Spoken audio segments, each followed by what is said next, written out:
Hello everybody, this is Mr. Duty again, and I'm here to show you the next step in our project titled 5 Facts About City High.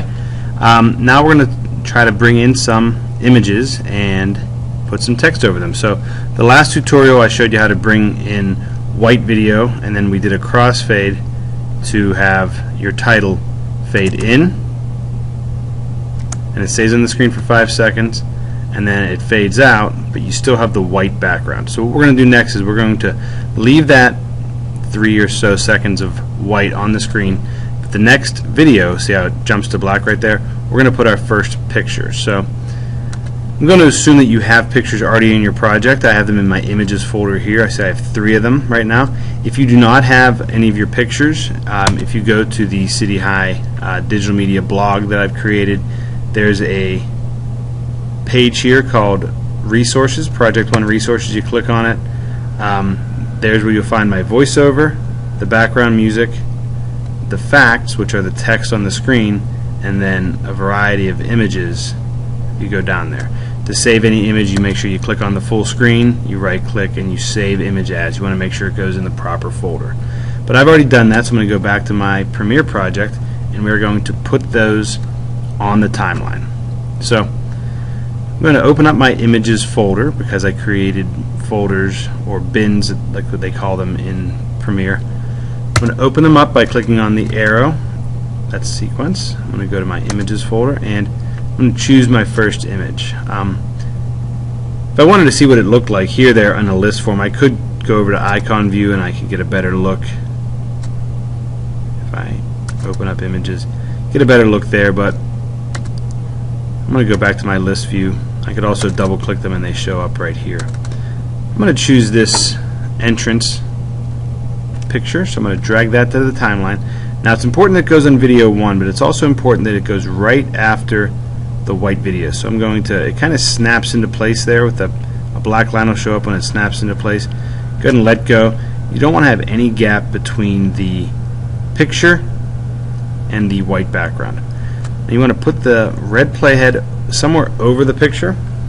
And what we learned last week when we were learning about Adobe Premiere is we want to take this picture that is much larger than the canvas that we have here, we want to shrink it into place. So to do that, we want to right click on the picture, and there's a whole list of things you could do with that picture. What we're going to choose is the one right here called Scale to Frame Size. Scale, resize to fit the frame, which is 720 by 480. When I choose that, it will shrink down, and there'll be some black on either end of the picture because the picture, the way it was taken, it wasn't the right dimensions to fill the screen, and most of the time that's going to happen. So once you shrink it down to fill the screen, you're going to have, there's no overflow right now, so you're going to have a little bit of area that you want to fill in. So to manually kind of have that picture fill the screen, you're going to double click on the picture like I did right there. When you double click on the picture, you'll have these handles all along the picture. Now in Photoshop, I always taught you to go to the corner and hold down shift so it keeps aspect ratio, it doesn't look all stretched out. But in Premiere you don't have to worry about that. It'll always keep the aspect ratio, so any of these handles, top, middle, bottom, will do, and when you stretch out it won't lose the right dimensions. So you want to zoom in until it fills the screen. You could have a little bit of overflow if you want, and then if you wanted to show the bottom, which doesn't look quite right, show the very top, I would make it so you could see the awning just right around there. When you're done, if you just click out of it, it'll sharpen back up, and that's how you resize your image to fit the screen. The next thing that we're going to do is a refresher course on the titling. You're going to make sure that the red playhead is over top of the picture, and we're going to make a new title. This title is going to be the first fact.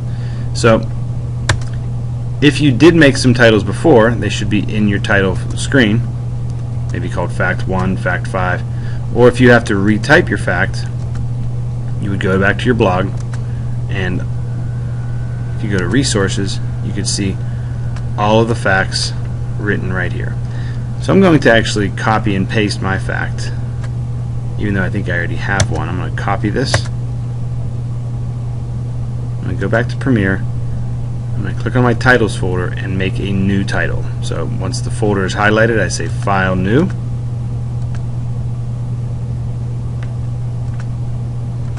You fix the mistake I just made there. There we go. I say File, New.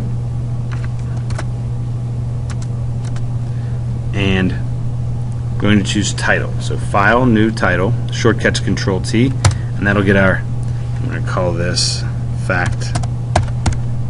I'll call it Fact 6 because I might already have some other facts just to make sure I know which one I'm talking about. I'm going to hit OK, and there's my title screen.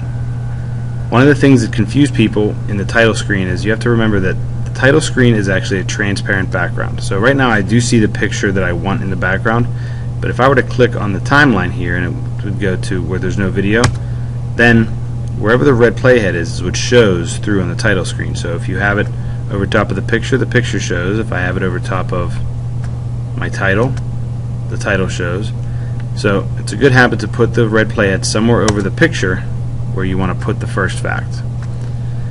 Now because I copied that fact, I'm going to have to paste it and then resize it to fit inside of this smallest box.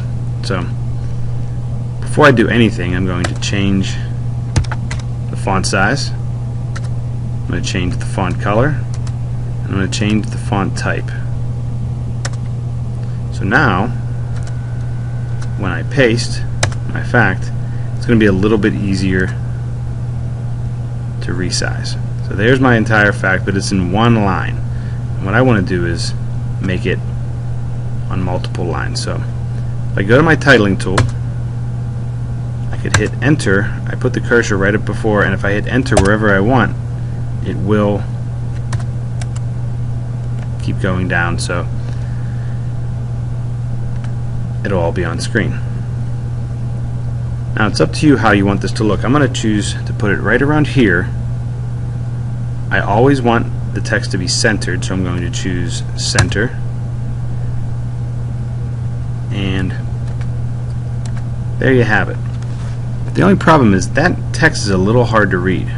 So for all of your facts, all 5 of your facts, I'd like you to choose a shape. I'm going to choose square and put the shape behind the text. So first thing I'm going to do is just choose the shape and put it in front of the text. Now that the shape is there, I can go to title properties and make some changes. I want to first change the fill of the text box to be white. I'm going to change the opacity, how see-through the text box is, to be about 25%. Now you can see my text, but the problem is the box, this box, is in front of that text, and I want it to be behind it. So it's a little different in Premiere, different than Photoshop. You don't see any layers here, so in order to make the box behind the text, I right-click on the box and look for Arrange. When I find Arrange, I could say bring to front, bring forward, send back, send backwards. I'm talking about the box now, so I want to arrange it so the box is sent to the back. Now the box is in the background, the text is in the front.